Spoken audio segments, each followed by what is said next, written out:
So today we are going to discuss about the size reduction. तो नाम में ही है कि साइज रिडक्शन मीन्स साइज को कम किया जा रहा है। तो साइज रिडक्शन क्या होता है?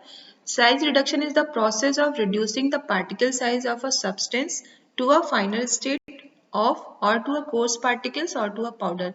मीन्स कोई भी पार्टिकल है उसका साइज अगर बड़ा है तो उसको फाइनल स्टेट में कन्वर्ट करना, इसी को बोलते हैं size reduction.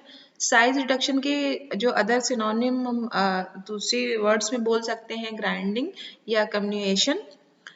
There are many processes which are used in the size reduction. बहुत सारी प्रोसेस से हम साइज रिडक्शन कर सकते हैं।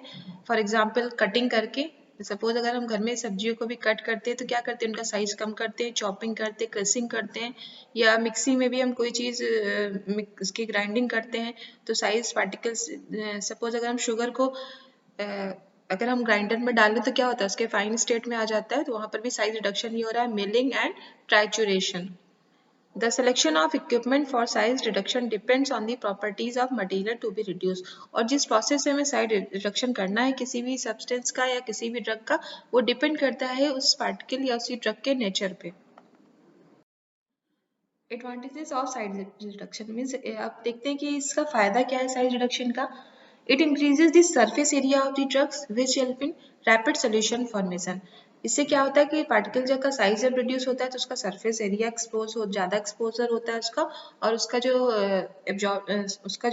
सोल्यूशन मतलब उसका सोल्यूशन फॉर्मेशन और जल्दी होता है। सपोज अगर हम चीनी को पानी में घोलेंगे तो टाइम लगेगा, लेकिन हम फाइनल स्टेट को पानी में डिसॉल्व करें तो कम टाइम लगेगा। The therapeutic effectiveness of certain drug is increased by reducing the particle size. इसके अलावा हम कुछ ड्रग्स ऐसे भी होते हैं जिनका अगर हम पार्टिकल साइज रिड्यूस करें तो उनकी थेरेपेटिक वैल्यू बढ़ जाती है, जैसे कि ग्रेसियोफेल्विन, that is antifungal drug. The stability of emulsions is increased by decreasing the size of oil globule. In case जो हम emulsion बनाते हैं तो emulsion की stability को increase किया जा सकता है। अगर हम oil जो emulsion होते हैं वो oil और water का mixture होते हैं, तो अगर हम oil का globule का size reduce करेंगे तो उस case में emulsion की stability बढ़ जाती है। In case of suspension, the size of particles plays an important role. If the size of particle is too small, they may form a cake which may not disperse easily, but form a loose cake which may redisperse easily on shaking. Suspension के case में जो particle का जो size है ज़्यादा important role play करता है। अगर बहुत ज़्यादा मतलब बहुत ही स्मॉलर पार्टिकल्स हो गए उस टाइम क्या हो सकता है, केक फॉर्मेशन हो सकता है, और जिसे हम इजिली रीडिस्पर्स नहीं कर सकते ऑन सेकिंग। बट कभी कभी जो साइज मतलब जो सस्पेंशन के केस में पार्टिकल का साइज की इम्पोर्टेंस बहुत ज़्यादा होती है, बहुत स्मॉलर भी नहीं होने चाहिए। Appropriate particle size is used in the inhalation. Very small particle may exhale out of the bronchioles along with the air without producing its effect. Inhalation जब हम बनाते हैं उस केस में भी पार्टिकल का साइज सही होना चाहिए, अप्रोप्रिएट होना चाहिए। बहुत ज़्यादा स्मॉलर पार्टिकल हो जाएंगे तो क्या होगा, ब्रोंक्यूल्स के थ्रू एक्सेल आउट हो जाएंगे बॉडी से बाहर और अपना एक्शन बिना दिखाए।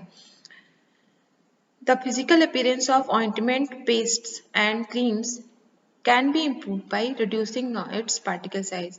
इसके अलावा जो भी पेस्ट हम बनाते हैं, क्रीम्स, इस केस में अगर हम पार्टिकल साइज का उनके फिजिकल अपीयरेंस से बहुत ही अच्छा इफेक्ट होता है, बहुत ही ज़्यादा इफेक्ट होता है, उनके फिजिकल अपीयरेंस को बढ़ाया जा सकता है। All the ophthalmic preparations and preparation meant for external application to the skin must be free from gritty particles to avoid the irritation of the area to which they are applied. Mainly जो ophthalmic preparations हैं, अपने eye drops हैं या आई ointments हैं, इन cases में particle size का बहुत ही important role होता है। अगर पार्टिकल्स के साइज बड़े होंगे या ग्रिटी होंगे तो क्या होगा, वो इरिटेशन कॉज करेंगे आईज में, या हम अगर स्किन पर भी एक्सटर्नल एप्लीकेशन कर रहे हैं किसी भी क्रीम ऑइंटमेंट का, उस केस में भी पार्टिकल साइज जो है ग्रिटी नहीं होने चाहिए। The rate of absorption of drug depends on the dosage form, route of administration and particle size. The smaller the particle size, quicker and greater will be the rate of absorption. Means जैसे से जो rate of absorption drug body में हम जब भी लेते हैं तो उसका जो absorption rate होता है वो डिपेंड करता है डोजेस फॉर्म में, रूट ऑफ एडमिनिस्ट्रेशन में और उस जो पार्टिकल है ड्रग का पार्टिकल उसके साइज पे. अगर जितना स्मॉलर पार्टिकल साइज होगा उतनी जल्दी क्विकर और ज़्यादा से ज़्यादा रेट ऑफ एब्जॉर्प्शन होगा. The rate of drying can be enhanced if the particle size is reduced. बात करते हैं डिसएडवांटेजेस की. इसके नुकसान क्या है. On grinding the aromatic and volatile constant of fruit drugs may be lost due to increase in temperature during grinding. Mean जब भी हम ग्राइंडिंग करते हैं तो कुछ ऐसी ड्रग्स होती हैं, वोलाटाइल ड्रग्स होती हैं, कुछ ऐसी फ्रूट ड्रग्स होती है जिनके जो वोलाटाइल कांस्टेंट्स होते हैं या एरोमेटिक कांस्टेंट होते हैं उनके लॉस्ट होने के चांसेस ज़्यादा होते हैं. क्यों? क्योंकि टेम्परेचर इंक्रीज कर जाता है. आप नॉर्मल एग्जांपल लेके देखिए, जब भी आप मिक्सी में भी कोई चीज़ ग्राइंड करते हैं तो मिक्सी थोड़ी सी हीट हो जाती है, टेम्परेचर बढ़ जाता है. तो सेम यही है, अगर ग्राइंडिंग करेंगे किसी भी फ्रूट ड्रग की तो जो उसमें से वोलाटाइल कांस्टेंट होंगे उनके लॉस्ट होने के चांसेस ज़्यादा होते हैं. Since the size reduction increases the rate of absorption but due to increase in surface area when particles are exposed to atmospheric condition may result in oxidation and hydrolysis. Therefore, such drugs must be stored in a well-closed container at a cool place.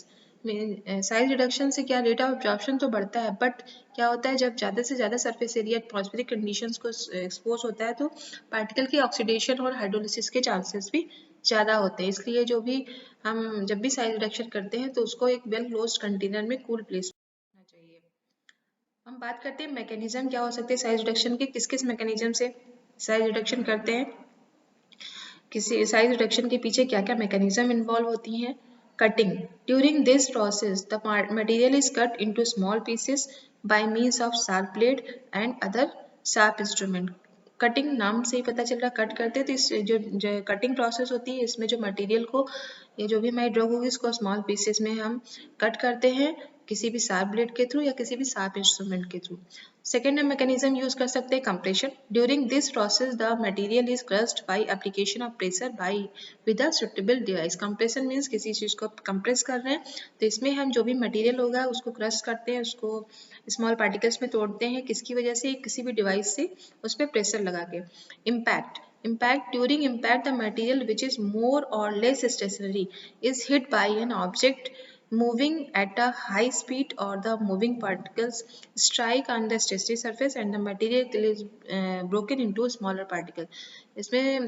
इसमें क्या करते हैं, जो भी हमारा material होता है उसको हम किसी भी ऑब्जेक्ट से उसको हिट करते हैं हाई स्पीड से. इससे क्या होता है वो टूट जाता है. या सपोज अगर हमें कोई चीज़ तोड़नी भी होती है, हमें सपोज घर में हम देखते हैं नारियल भी तोड़ना होता है तो उस पर हम किसी इस चीज़ से हिट करते हैं तभी वो टूटता है. तो सेम यही है impact. Attrition. During attrition the pressure is applied to the material as in the case of compression, but the surface are in motion in relation to each other resulting in shear forces which breaks the particles into still smaller particles. Compression और attrition लगभग same process है, but compression में क्या होता है जो हमारा drug होता है, जो मटेरियल होता है स्टेशनरी होता है, उससे कुछ नहीं, उसके ऊपर हम किसी भी सुटेबल डिवाइस से उस पर प्रेशर लगाते हैं. बट एक्ट्रेशन में क्या होता है, हमारा जो मटेरियल और जो हमारा डिवाइस है वो दोनों मूव करते रहते हैं और दोनों में क्या होता है, दोनों मोशन में होते हैं और एक दूसरे के अगेंस्ट उनमें कंप्रेशन होता है जिससे कि वो स्मॉलर पार्टिकल्स में ब्रेक करते हैं. तो जब इसके लिए बहुत सारे मशीन्स का यूज़ करते हैं, बॉल मिल, हैमर मिल, उनके पीछे ये प्रोसेस इन्वॉल्व हो सकती है, ये मैकेनिज्म इन्वॉल्व हो सकती हैं.